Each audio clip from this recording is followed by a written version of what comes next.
No? There we go. An absolutely dreadful picture to start, I have to say. I'm quite shocked that that one was chosen. I would like to introduce myself to you. My name is James Clark, and I am the currently acting course leader of the Executive MBA at the London College of Fashion, which is a college within the University of Arts, London. And my role within the university, I have three different roles. Firstly, as course leader for the Executive MBA, I'm responsible for executive education. So we look at postgraduate education, but also education with industry as well. And we are working actively with businesses or individuals to create a bespoke education experience.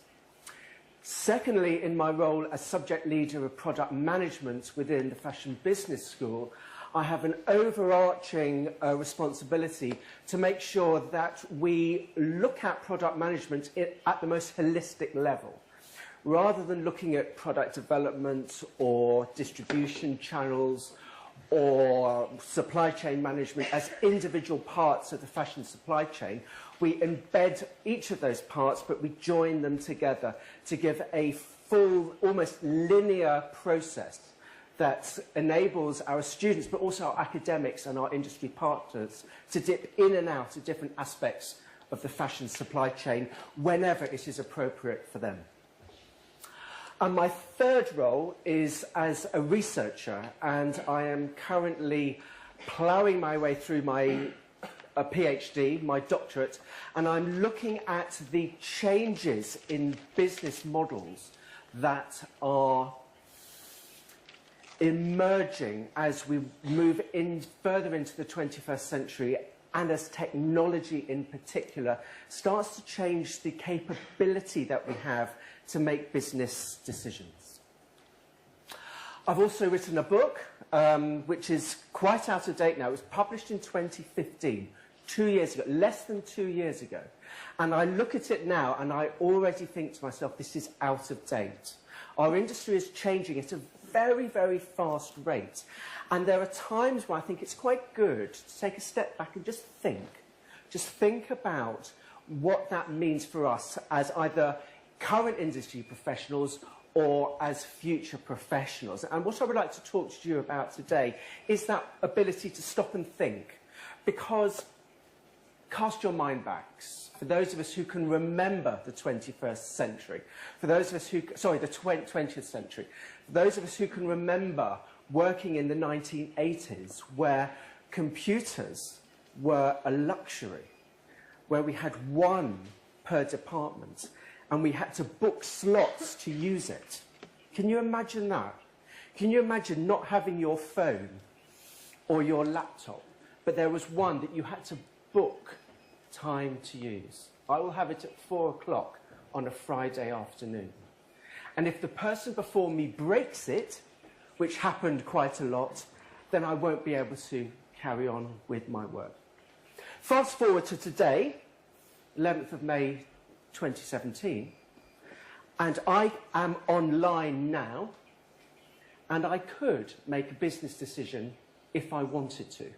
If I wanted to forget all of you were there, and suddenly think to myself, now, I wonder what's selling in India at the moment.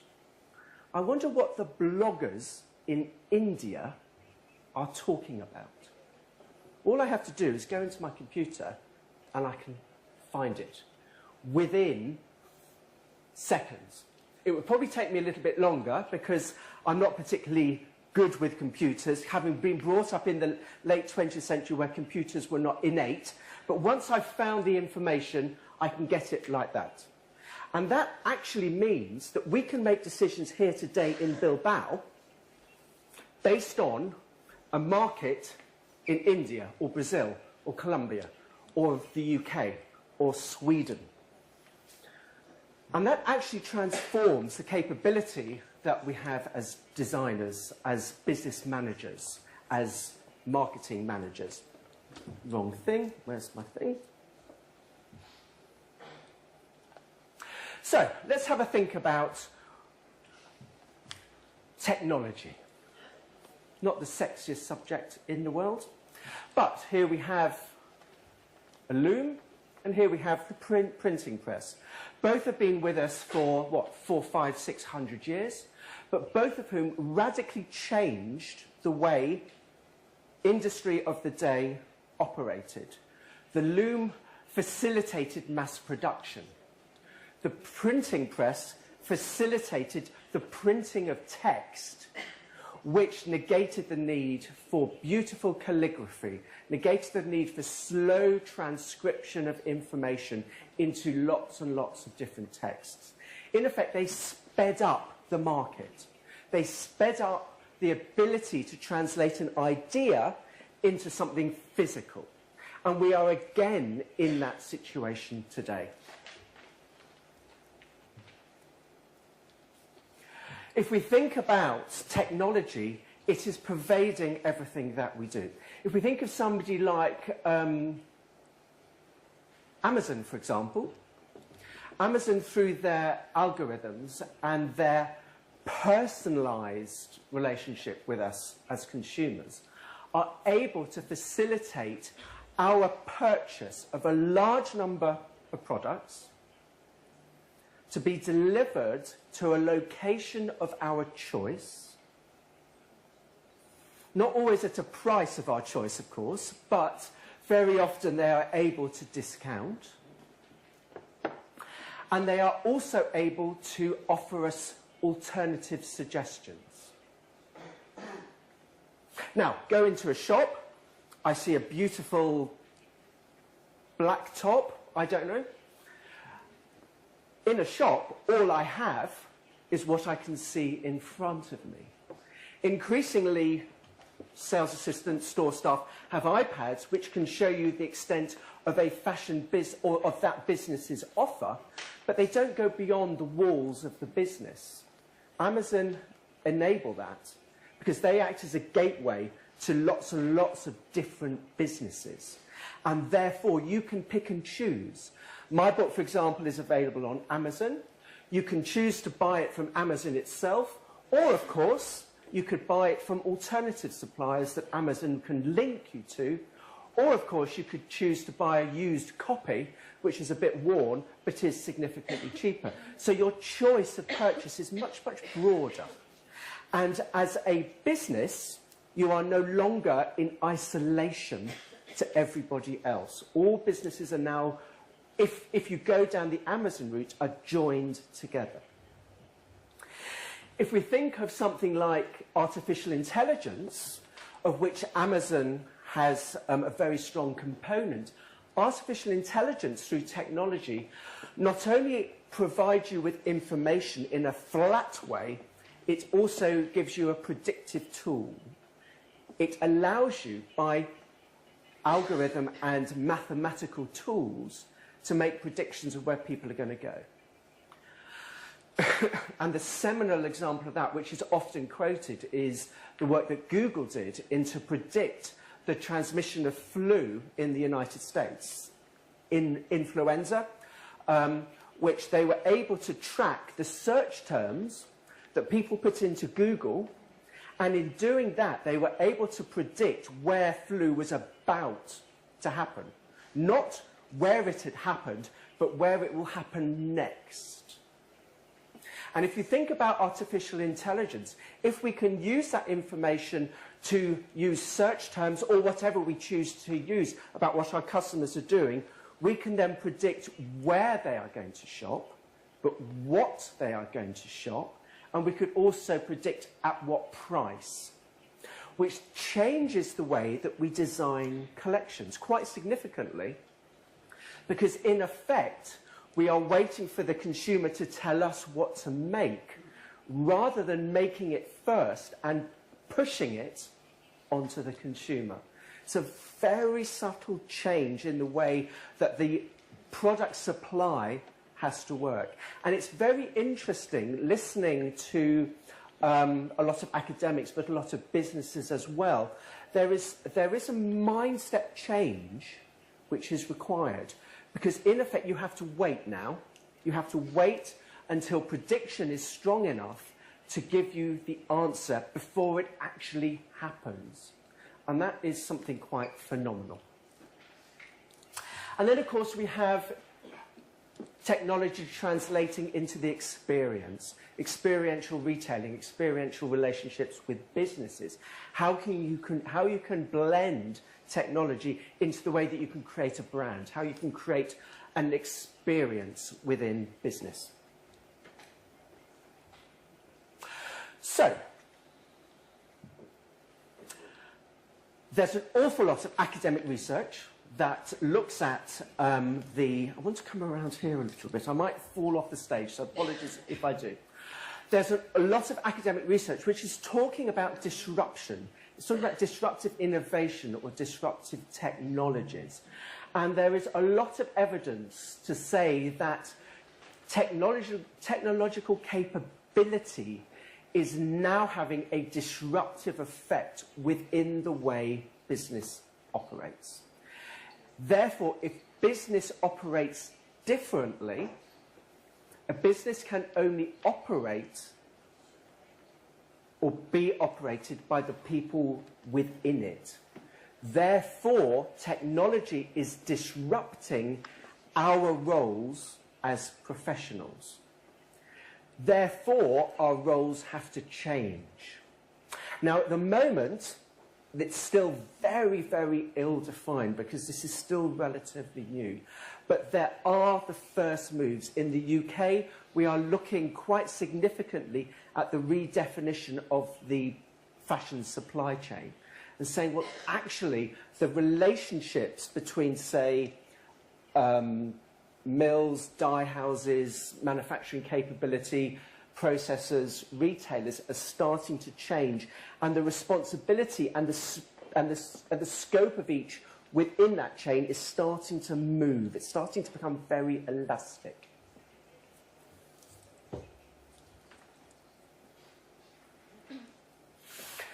And as part of that disruption, big data, the huge tranches of information that we now have, is part of that transformation.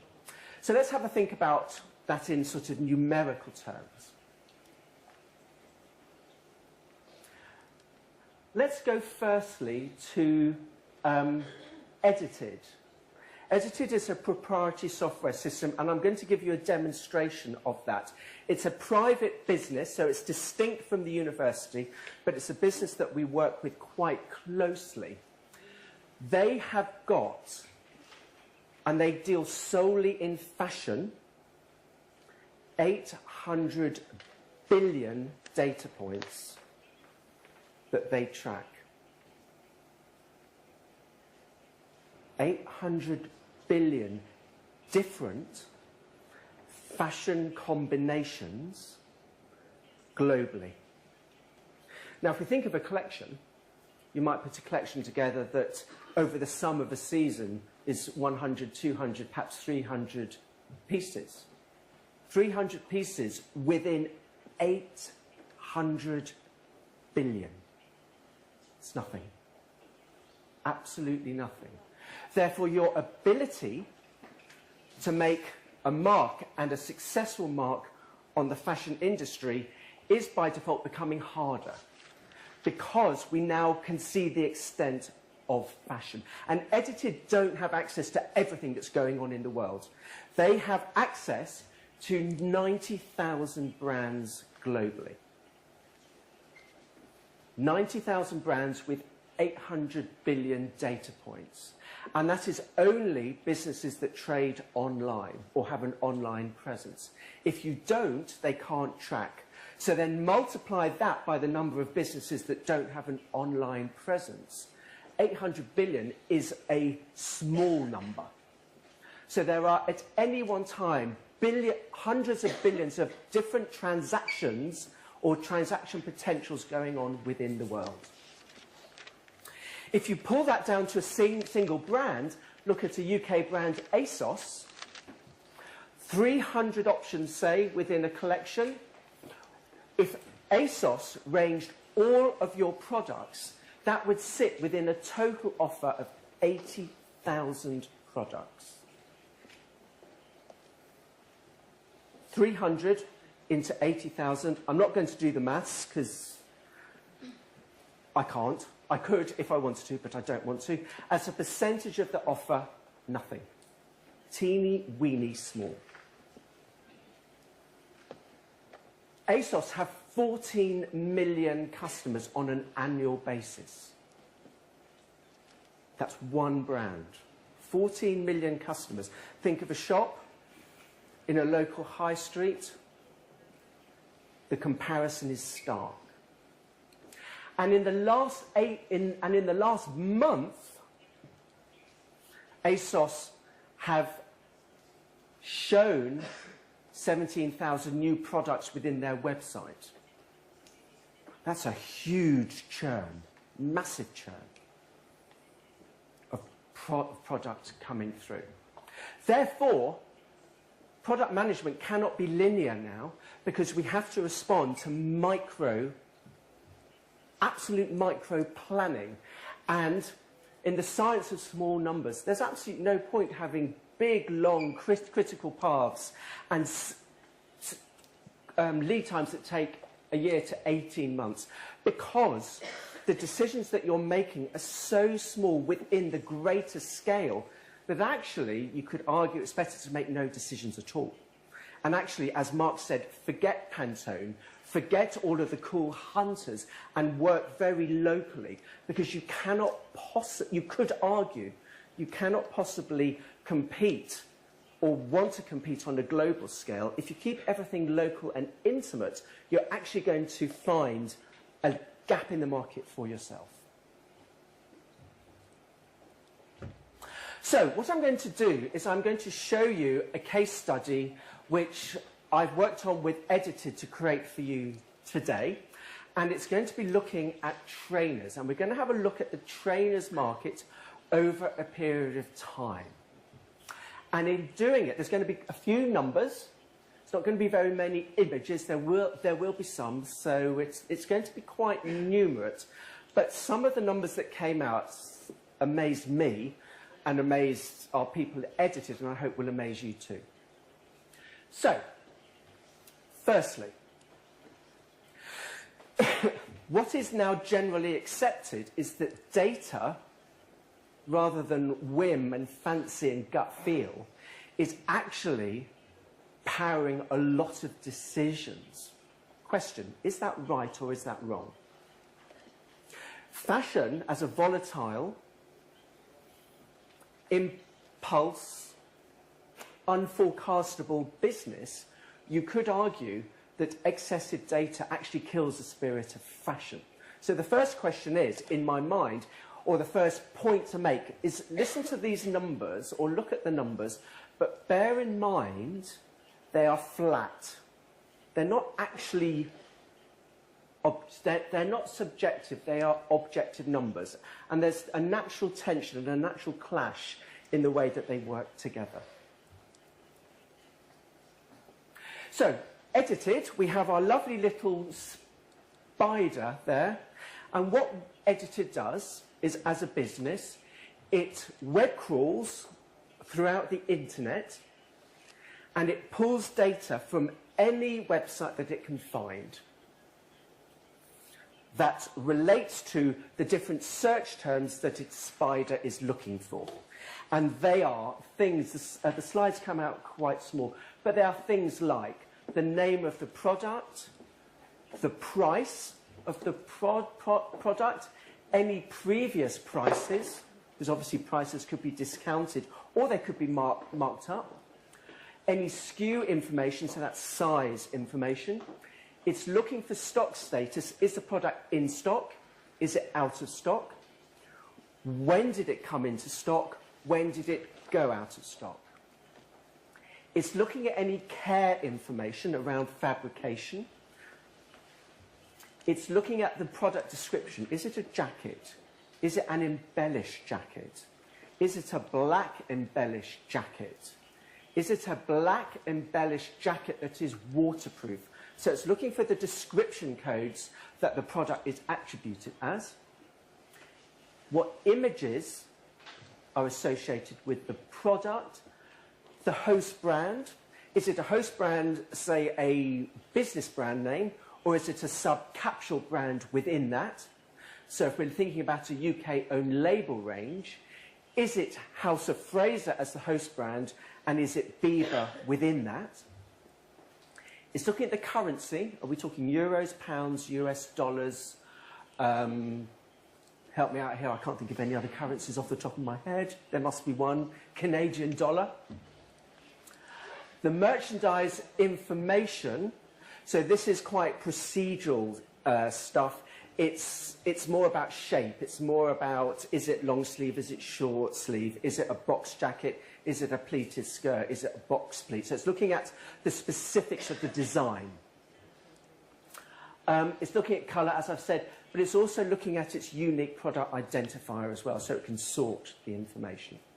And what it does is it web crawls all of that information into the edited site, and then it presents the information to you as the user. So, let's have a look at sneakers, at trainers. The sport trend turned into sport luxe trend, now going more into streetwear. So we're going to have a little case study around the sneaker market. Let's see what we can find in global terms. Number one, we found images of how that brand, how that trend has evolved and how it has been used from a very raw Adidas print into something that's slightly more fashion styled. So we got a visual documentary of where the trend has gone. We can now, if we do refine our search into the UK, when we look at the total trainer market, everything coded as trainers, only 27% are coded as sport. Which is actually quite interesting, because the sport trend means that the sport trend has been adopted. 73% of the product are classed as fashion. Now, if we look at all of our shoes, very few of us actually have got what I would call sport or sport luxe on, or trainers. But that's a very huge penetration of fashion product within a product category that a few years ago we would associate with actually being quite core, quite possibly even basic. Now, of that product, 55% has now sold out, which means 45% has not. Question. If product is selling out to that level, our first learning curve is that fashion ranges are actually no longer fashion ranges. They're actually drip-fed into the business. The idea of a specific season where a trend comes and goes is actually not relevant. And that makes perfect sense, because if edited are trawling information which could be bought, don't forget that on this case study we're looking at the UK, but that doesn't mean that the consumer is in the UK. The consumer may be buying into a UK brand, but they may be located in Australia. Therefore, the notion of designing a range to fit within a specific fashion season starts to become quite suspect, because in the northern hemisphere we're going into summer, but in the southern hemisphere they're going into winter. But those winter customers could be buying from northern hemisphere brands. The issue with that is that ranges could become quite boring and safe, because you want to capture as many people as you want to. Or you say we're going to ignore the southern hemisphere and we're going to create a range that's very, very local, very, very specific. I'm not sure what the answer there is. Now, of those, only 33% sold out at full price. This fantastic trend, which was the must-have of the season, which everybody had to have, is actually inherently not profitable.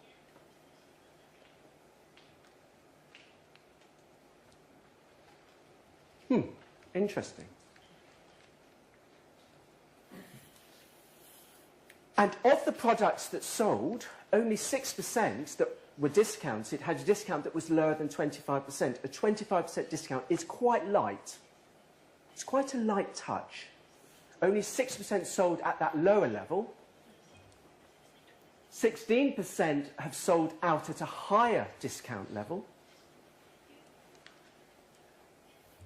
And more worryingly, 38% are currently discounted.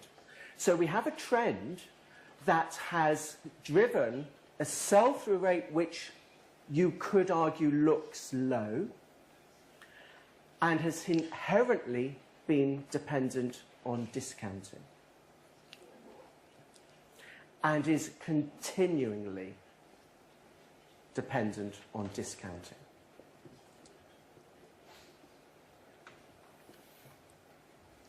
And of those trends, the emphasis on fashion, remember about 73% of the products were fashion styled.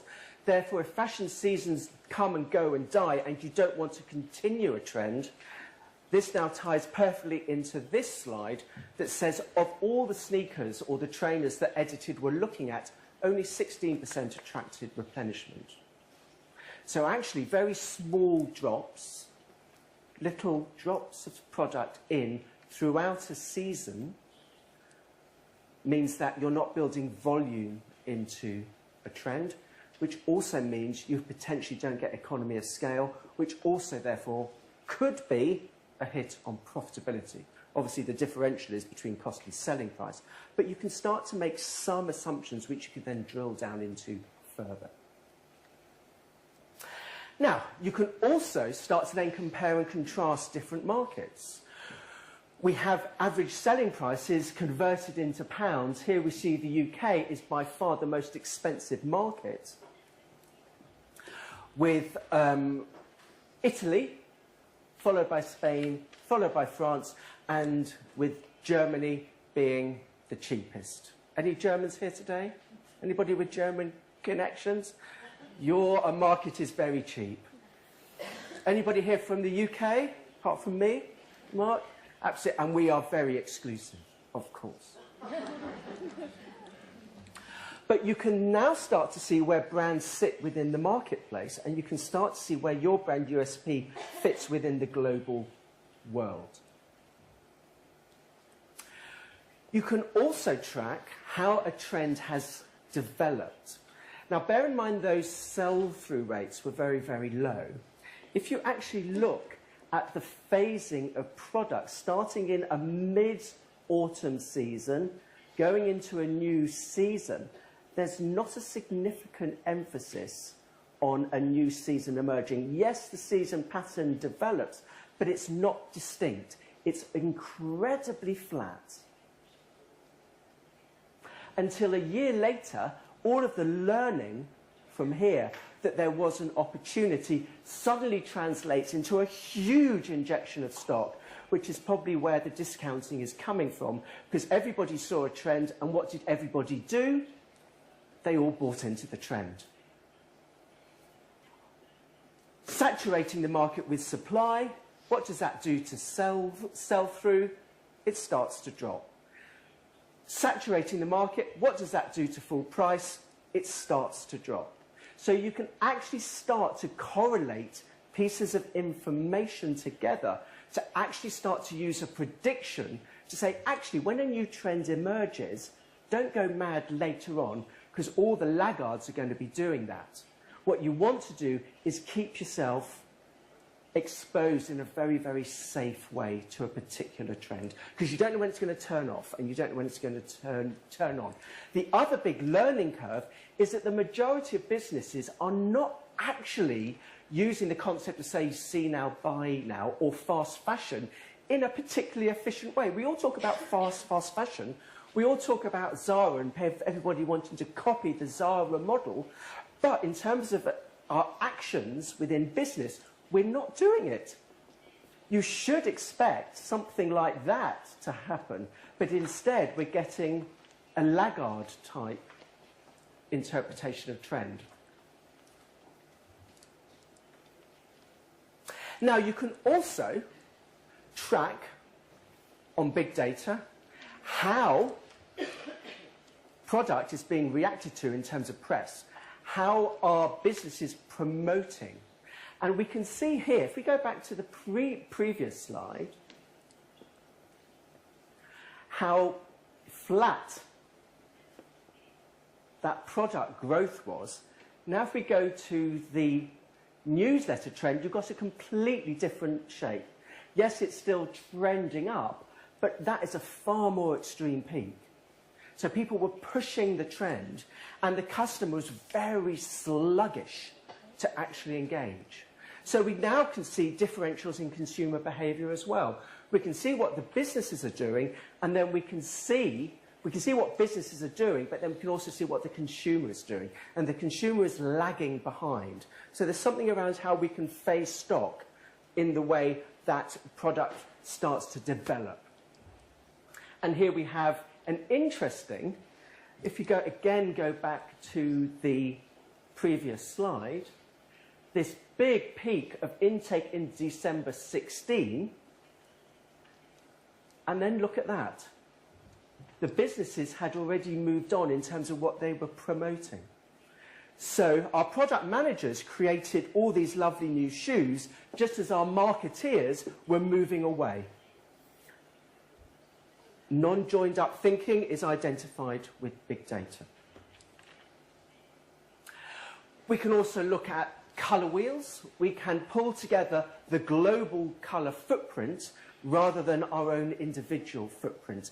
And here we can say, bear in mind again, 73% of product was coded as fashion rather than basic. And we have a very high preponderance of black, probably as a base colour. Then we have a lot of metals coming through, and we have elements of colour which are quite well balanced. So actually the ranges that we have are actually quite nicely spread out. But there's still a preponderance of core, even though the product is, core colour, even though the product is classed as fashion. So there's a potential inconsistency there as well. But beautifully, we can compare and contrast. We can start to say, well, who's been successful and who hasn't? We can drill down into the information and say, well, who do we need to learn lessons from?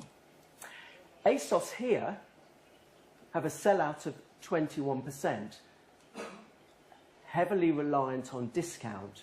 Zalando, even worse.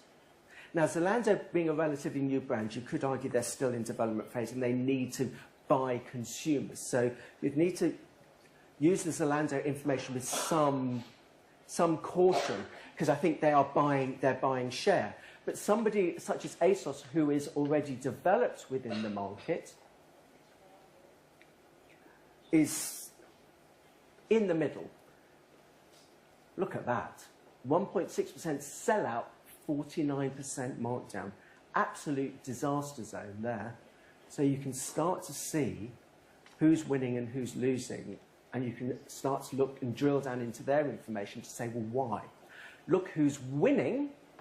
We have probably, it's difficult to say, but probably Sorenza are sellouts low but replenishments high. So they've probably got a stable product type, and they have a very low level of discount currently advertised.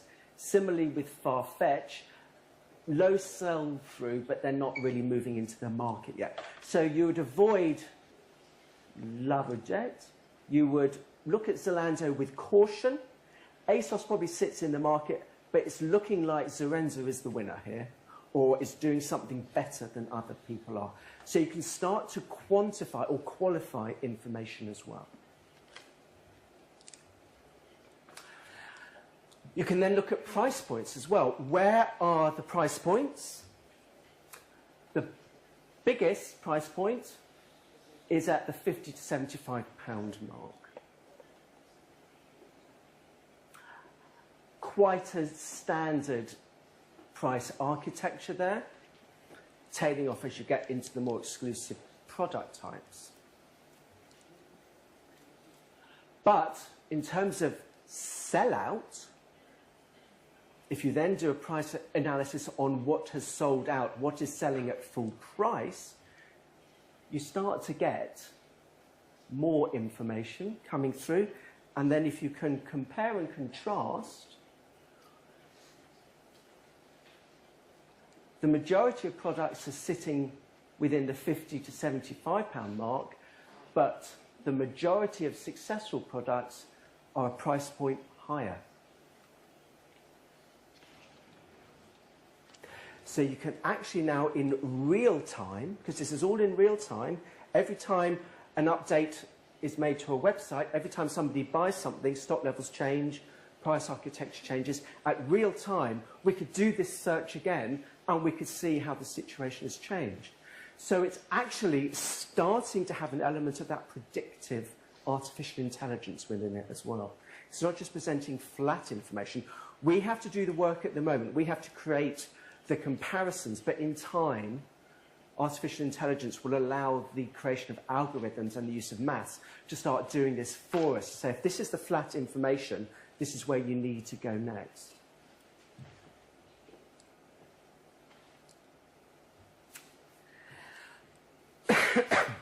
You can also look at specific months. You can also look at specific timeframes. When was the big spike? What does that look like? What does it look like in terms of product? What does that look like in terms of business opportunity?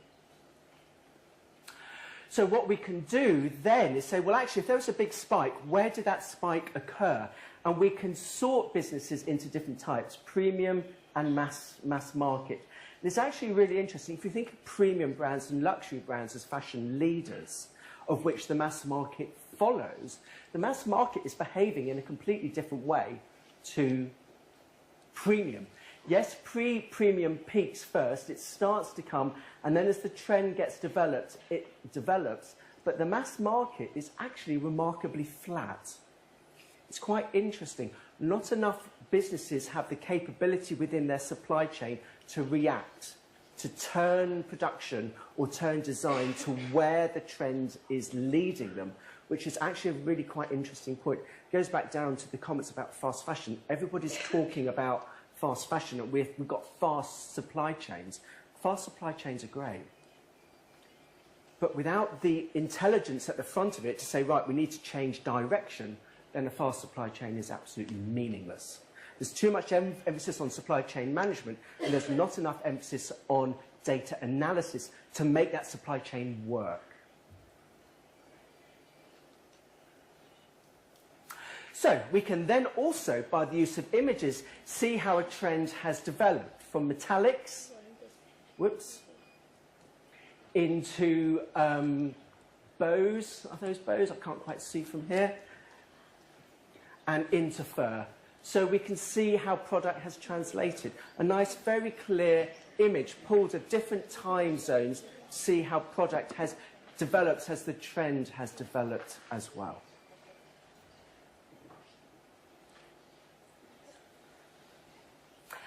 And then we can knit two different pieces of information together. We can knit the visuals into the product data analysis to then identify, we now know that success is being found in a higher price point than the industry average, and we can now also say, well, actually, we certainly don't want to be in the slip-on market. That is now very, very full. Look at the penetration of product types by different types. Bows and embellished and creepers have the lowest penetration, but of those, it's the bows which probably fit best within non-saturated market and are closest to the price architecture that we've actually identified. So you're able to make business decisions there and then. You could have a collection of designs together, you could just pop online, have a look at the latest position, and then make your buying decision, as opposed to just having to rely on gut feel. I think my consumer is going to do this. So what we've seen is, just in that extremely quick whiz through, I'm conscious of time, that we've identified that a trend is a trend, okay, but that trend doesn't necessarily translate into profitability. Therefore, should we be chasing what everybody else is doing? And I think what Mark was saying about Harris Tweed not looking at Pantone is actually really quite interesting. It's that uniqueness and that spirit of the brand which actually protects a business from the high street as a whole. Secondly, within the high street, there appears to be a high level of incompetence, I have to say, in the way that they are following trends. Everybody is herding to the same seasonal mentality, which is appearing, we can't make a total judgment based on these numbers, but is appearing to be no longer relevant. So therefore, we have to start changing the way that we create and range our products. We can identify over time the new shape of peaks, and we can also compare our product against the industry leaders. If we're not a leader, we are a follower. We need to be following not our direct competition, we need to be following those who lead to determine where success is going to be coming from. But you can also see trends evolve. You don't have to guess anymore. You can actually see it as it happens. And over time, our innate knowledge of fashion will begin to change as well. Whoops. And that is a very quick whiz through retailing, wholesaling, fashion production that can be done electronically. Now, of course, it doesn't take away the beauty and craft of fashion. We still need fabrics, we still need to dye things, we still need to cut, we still need to lay fabric, we still need to make it, we still need to think about embellishments. However, all that love and all that energy that we expend can actually be shaped to make it potentially shaped to make it effective. Thank you very much. I hope you found that of use.